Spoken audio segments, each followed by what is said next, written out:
These are my 4-2-1-3 custom tactics that made me European champion. First of all, the build-up style is unbalanced.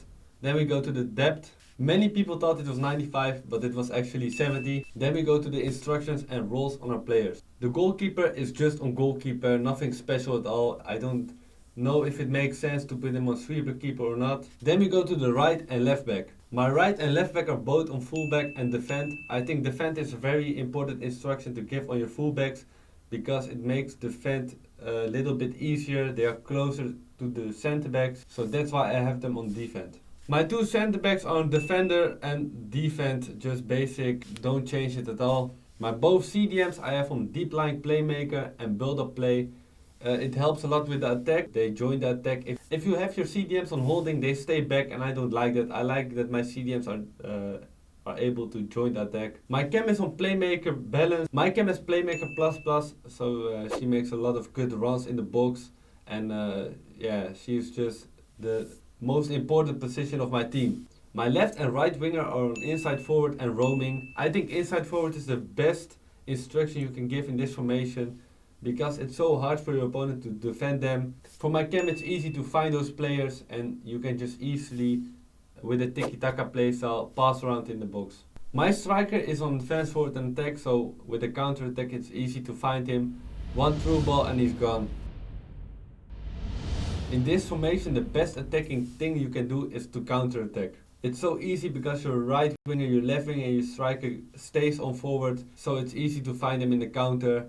It's by far the best counter formation you can use. Many people think that build up in this formation is good, but actually if your opponents just have a good press and he can defend well, it's very hard to build up, because you cannot easily trigger your left or right back with the instruction on defense, so it's a little bit harder to build up, but this is just a formation for the counter. The good thing defensively is that you have CDMs. I think now after the patch it's a must to have CDMs in your formation. With center mids, you don't have time to track them back. And the weakness defensively is obviously the left and right winger, because your left and right winger keeps on staying forward. So in this formation you can concede a lot of goals, but you need to accept that you can also score a lot of goals. Attacking wise, as you can see in the clips, it's easily in the box. You have a striker, a right winger on inside forward, and left winger on inside forward. So if you have your cam on the ball, you have 3 passing options.